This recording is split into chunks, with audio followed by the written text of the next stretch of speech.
मित्रों नमस्कार। मायामित राम के मठ अतिथि व्याख्याता हिंदी।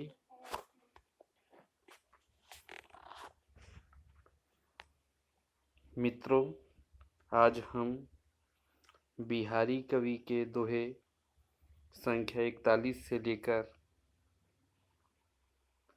दोहे संख्या 50 तक व्याख्या करेंगे। बिहारी कवि के बारे में कहा जाता है कि बिहारी कवि ने गागर में सागर भर दिया है और उनके दोहों को देखने पर यही प्रतीत होता है। तो आइए देखते हैं दोहा क्रमांक 41। इसी आशा अटक्यो रहे अली गुलाब के मूल, है ही बहुरी बसंत ऋतु इन डारनी व फूल। यही आशा अटक्यो रहे अली गुलाब के मूल, है ही बहुरी बसंत ऋतु इन डारिन व फूल। शब्दार्थ है अटक्यो मतलब उलझा हुआ, साथ लगा हुआ, अली भौरा, मूल जड़, बहुरी मतलब फिर से। प्रसंग है वैभव संपन्न स्वामी जब आपत्तिग्रस्त हो जाता है तब प्रायः उसके सेवक उसका साथ छोड़ देते हैं, किंतु कवि उन्हें भ्रमर और गुलाब की नियुक्ति द्वारा उन्हें साथ छोड़ने की प्रेरणा देते हैं।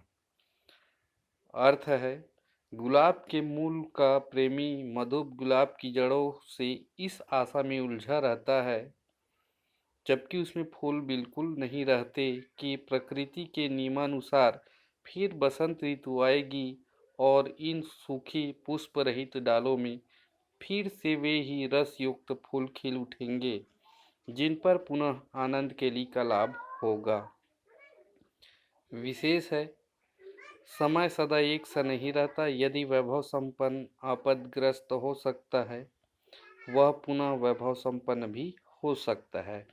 अतः विपत्ति आते ही अपने प्रिय पात्र को एकदम नहीं छोड़ देना चाहिए। सुख के दिन आएंगे और सेवा करने वाला मेवा पाएगा। अलंकार है अनुयोक्ति, अनुप्रास अलंकार का सुंदर प्रयोग किया गया है। उठी एक टक रहे ये तो कहा पावस के अभिसार, जानी पर गए देखियो दामने घन अंधियार। उठी ठक ठक ए तो कहा पावस के अभिसार, जानी पैरगी देखियो दामने घन अंधियार। शब्दार्थ है ठक ठक मतलब शंका व्यक्त करना, ऐतराज करना, पावस मतलब वर्षा ऋतु, अभिसार मतलब छुप कर प्रियतम से मिलने जाना, दामनी मतलब बिजली। प्रसंग है अभिसारिका नायिका पावस की अंधेरी रात्रि के कारण कई प्रकार की शंकाएं करती हुई अभिसार के लिए जाने में सकुचा रही है। दूती उनकी शंकाओं को निर्मूल बताती हुई उसे उत्तेजित करती है।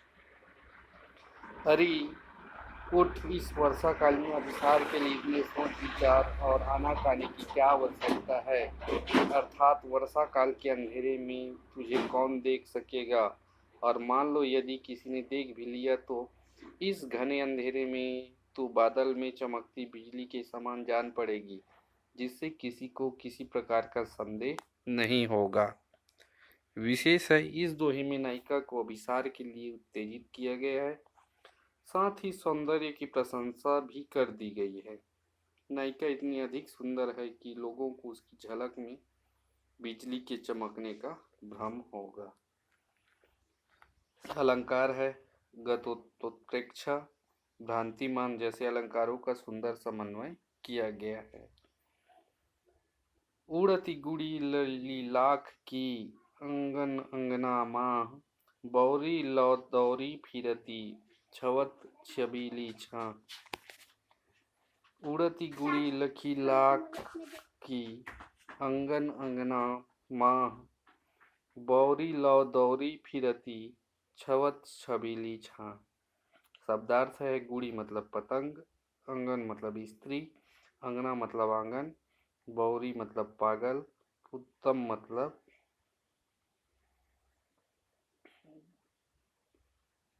श्रेष्ठ, छबीली मतलब सुंदर। प्रसंग है, नायक ने पतंग उड़ाई जो आकाश में उड़कर नायिका के मकान पर मंडरा रही है और उसकी परछाई उसके आंगन में पड़ रही है। प्रेमोन्मत्त नायिका उस पतंग की परछाई को दौड़ दौड़ कर छूने का प्रयत्न कर रही है तथा मिलन सुख प्राप्त कर रही है। कोई प्रत्यक्षदर्शी का सखी इसी का वर्णन किसी अन्य सखी से कर उसे प्रेम की अन्यता बता रही है। अर्थ है, वह नायिका प्रेम में इतनी विभोर हो गई है कि प्रीतम की पतंग को आकाश में उड़ती देखकर उसकी पतंग आंगन में पड़ने वाली छाया को पागल की तरह दौड़ दौड़ कर छू रही है और प्रसन्न हो रही है। उड़ती गुड़ी लीलाख की अंगन अंगना माँ, बौरी लौ दौरी फिरती,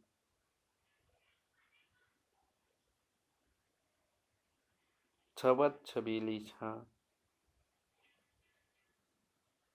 अलंकार है उपमा, यमक, अनुप्रास जैसे अलंकारों का प्रयोग किया गया है। दोहा क्रमांक 44। उनको हित उनकी बने को करौ अनेक, फिरत काक गोलक भयो दुह देह ज्यो एक। उनको हित उनकी बने को करौ अनेक, फिरत काक गोलक भयो दुह देह ज्यो एक। हित मतलब प्रेम, बने मतलब हो सकता है बनाता है, काक गोलक मतलब कौवे के नेत्रों में स्थित पुतली।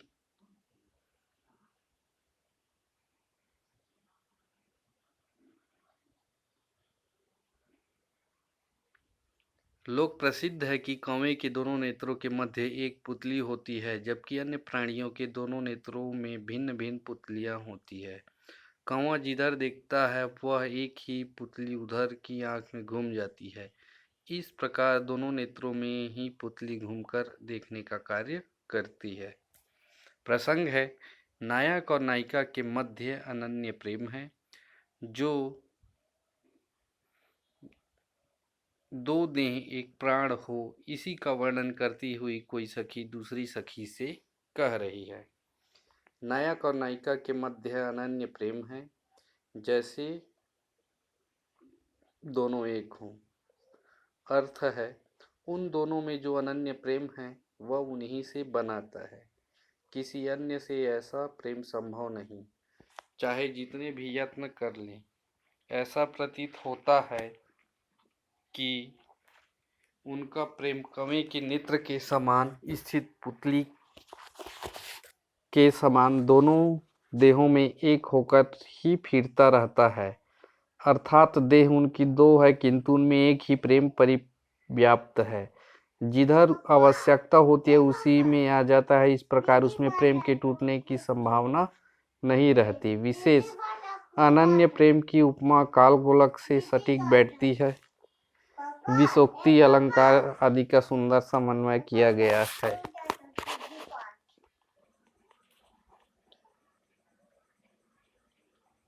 दोहा क्रमांक 45। उन हर की हंसिके रीते इन सौंपी मुस्काए, नैन मिले मन मिली गए दो मिलवत गाय। उन हर की हंसिके रीते इन सौंपी मुस्काए, नैन मिले मन मिली गए दो मिलवत गाय। शब्दार्थ है, उन मतलब नायक श्री कृष्ण, हर की मतलब रोकी गई मना किया गया, इन मतलब राधिका, मिलवत मतलब मिलाते हुए। प्रसंग है, श्री कृष्ण गाय चराने जा रहे थे। मार्ग में राधा जी ने अपनी गाय उसमें मिलानी चाहिए। श्री कृष्ण ने हंसकर मना करना चाहा, पर गाय तो गाय, दोनों के मुस्कुराते ही गाय के साथ हृदय भी मिल गए। इसी का वर्णन कोई सखी दूसरी सखी से कर रही है। उन्होंने, अर्थ है, उन्होंने राधा जी को अपनी गायों में गाय मिलाने से हंसकर रोका। कहा, भाई ये हमारी गाय नहीं है। किंतु उन्होंने, राधा जी ने मुस्कुराकर अपनी गाय उनको सौंप दी। उनकी गायों से मिला ही दी और इसकी मुस्कुराहट में दोनों के नेत्र चार हुए और गायों के मिलाने के साथ ही दोनों के हृदय भी मिल गए, अर्थात प्रेम हो गया। विशेष है, स्वाभाविक चित्रण बड़ा सुंदर बन पड़ा है। नायक नायिका की मुस्कुराहट ने एक मनोरम चित्र की अभिव्यक्ति को प्रश्रय दिया है। अलंकार है, चपला तिशयोक्ति अलंकार का प्रयोग किया गया है।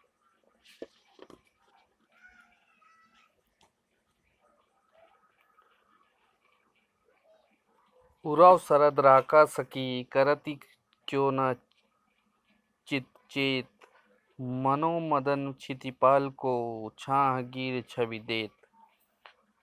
उयाव शरद राका शशि करति क्यों न चित चेत, मनोमदन क्षितिपाल को छाह गिर छवि देत।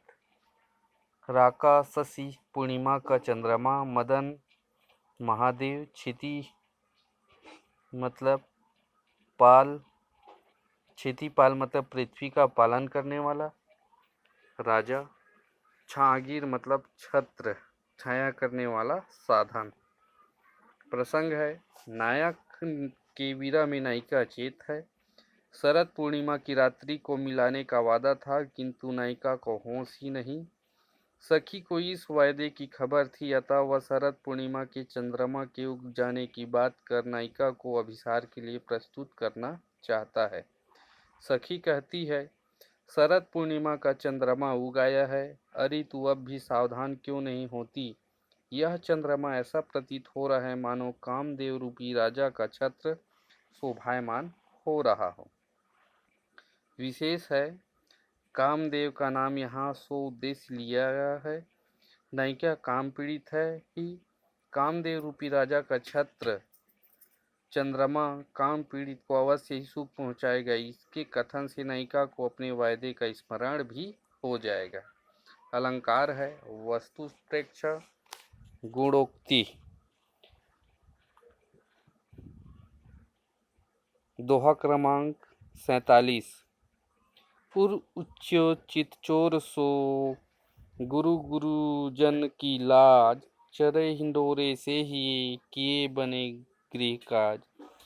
उर्ज्योचित चोर सो गुरु गुरुजन की लाज, चढ़े हिंडोरे से ही किए बने गृह काज।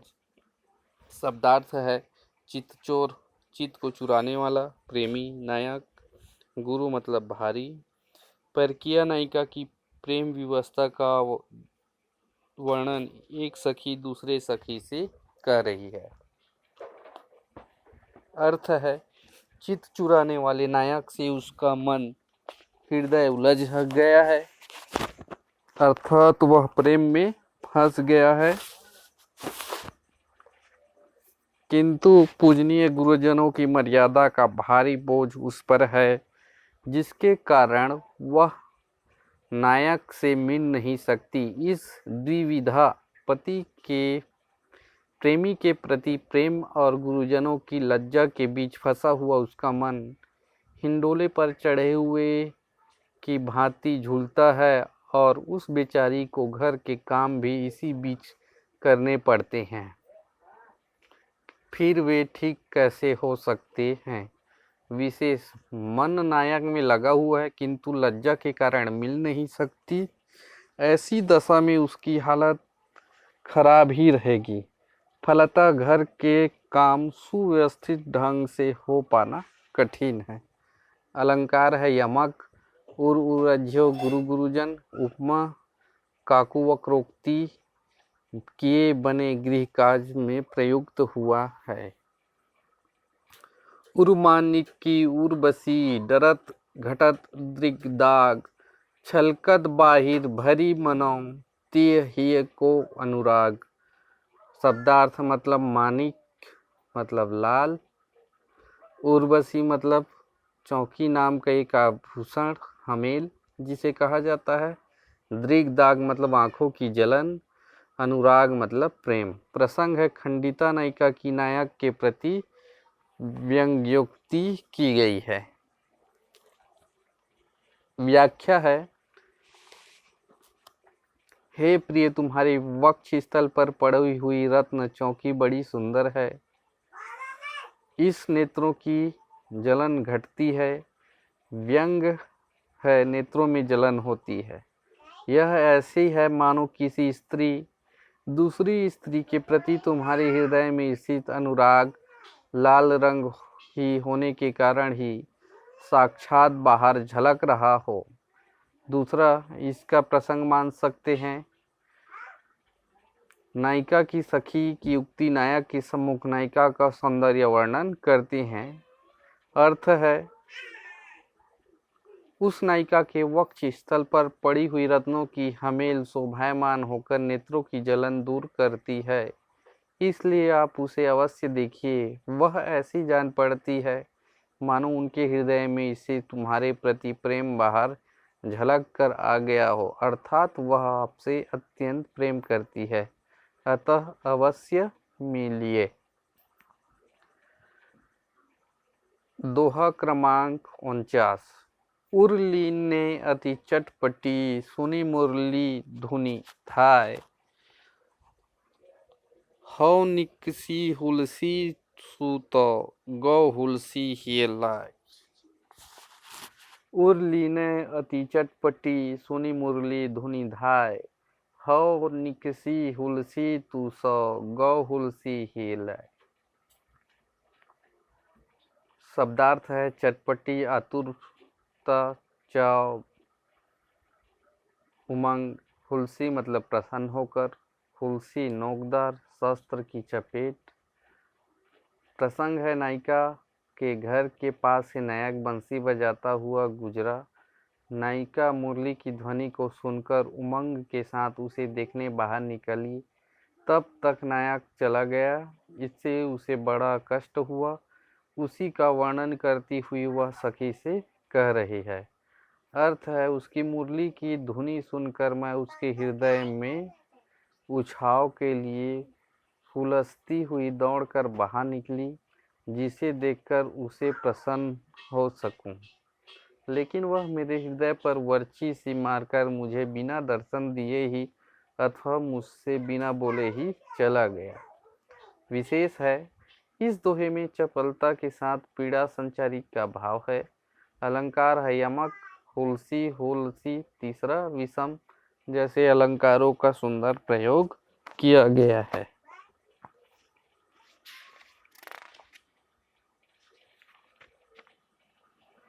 दोहा क्रमांक 50।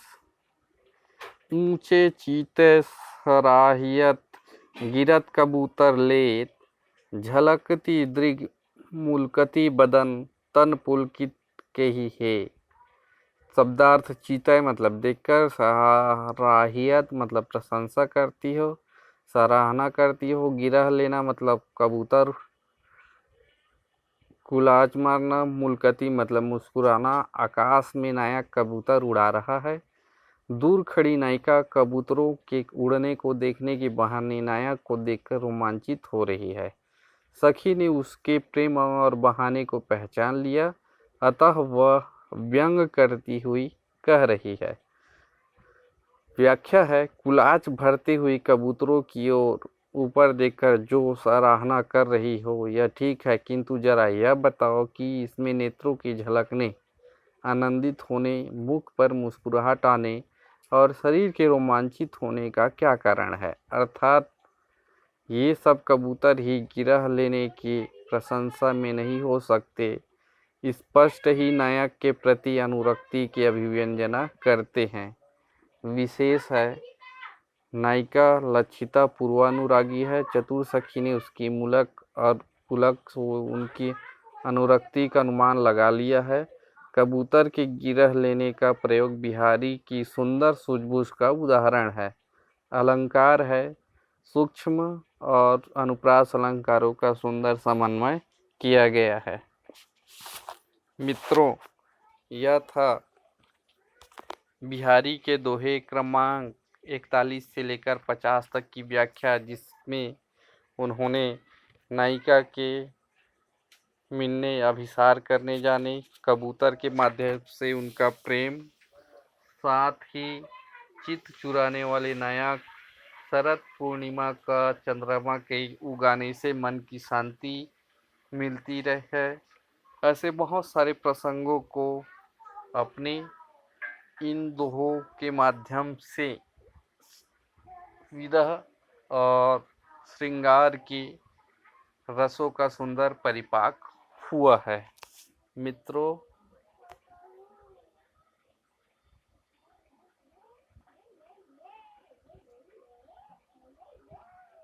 नमस्कार, धन्यवाद।